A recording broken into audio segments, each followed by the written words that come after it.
So I just concluded watching the official trailer for Thor: Love and Thunder, and although there is undoubtedly a lot to like about this, so far I do have a couple concerns. Let's talk about them. Hey, thanks for tuning into the channel. I'm your fellow awesome movie dude Nathan, and today I'm sharing my thoughts on Thor's new trailer, which has the titular character reuniting with old friends and challenging new enemies. If you enjoy, like, share, and subscribe to show your support. And with that said, let's begin. This trailer builds upon a lot of what was previously established, including Thor's encounter with Jane Foster and journey to Olympus. We get a better look at locations spanning across the film and are finally introduced to the main antagonist, Gorr the God Butcher, played by Christian Bale, who is bringing his A-game. I wish I could say the same about his costume design, because in my opinion it leaves a lot to be desired. Don't get me wrong, it's not bad, it just feels like they could have done a little more to capture that comic book aesthetic. I know this is still a trailer and he'll probably be more polished and menacing in the final cut, but with a name like Gorr the God Butcher, I hope he's not undermined by his appearance. Speaking of appearance, Jane Foster as the mighty Thor.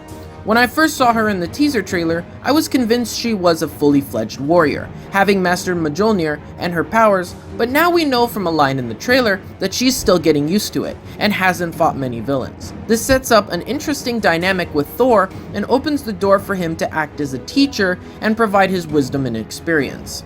However, I assume that their status as ex-lovers will get in the way of this forward progress, and will cause tension between the two characters.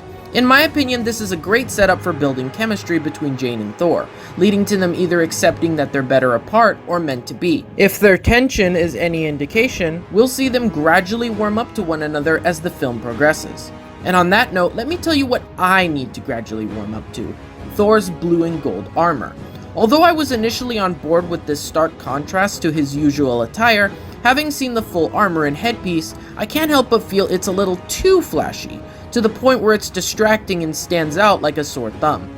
From a narrative viewpoint, it makes sense for armor from the gods to be, well, godly. But when these are the environments and this is the villain, you might want to reevaluate your design. Oh, that reminds me, I still haven't talked about Gorr the God Butcher and his relation to the story. As we've seen in the trailers, this is a film about Thor coming to terms with who he is and finding his greater place in the universe. He joins the Guardians of the Galaxy, visits Olympus, reconnects with the lost love, and most importantly, gets in shape. But this begs the question, where does Gorr the God Butcher come in? And what relevance does he have towards the theme of discovering oneself? If you ask me, he's completely disconnected from the main narrative and has no place in this story. I feel like he was forced in for the sake of having a villain, so audiences would flock to the theaters. I'm not saying this film shouldn't have an antagonist. Quite the opposite, actually. Just that it should have relevance to the central theme, and thus far, Gorr the God Butcher has proven to be just another generic mustache-twirling villain in the same vein as Malekith from Thor: The Dark World. It doesn't help that he appears in only a few select scenes, suggesting that his presence is minor and less significant to the rest of the film. But while he takes a backseat, the highlight of Taika Waititi's Thor movies, the fun factor, is brought to the forefront.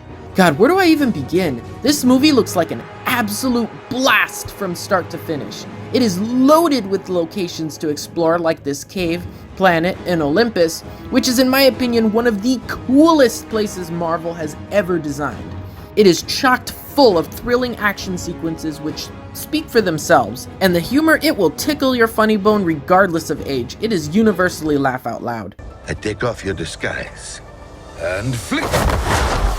Oh, you flick too hard, damn it! Still, for as fun as this movie is making itself out to be, there's no denying that it's showing symptoms of No Way Home syndrome, wherein a film gets too caught up trying to tell multiple stories that it ultimately ends up being a complete mess. Here's to hoping this film can balance having a plot with the Guardians, Jane Foster, and Gorr the God Butcher in a single movie. But as for now, I remain cautiously optimistic, and as the title implies, mixed.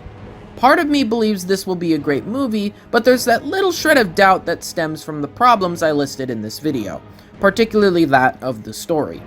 But I'll hand it over to you all. What do you think of this trailer? What was your favorite part? What are your predictions for the film? Comment down below your thoughts. But as for today, that's a wrap. Thanks for watching, I hope to see you in the next one, and most of all, have a spectacular day. And cut!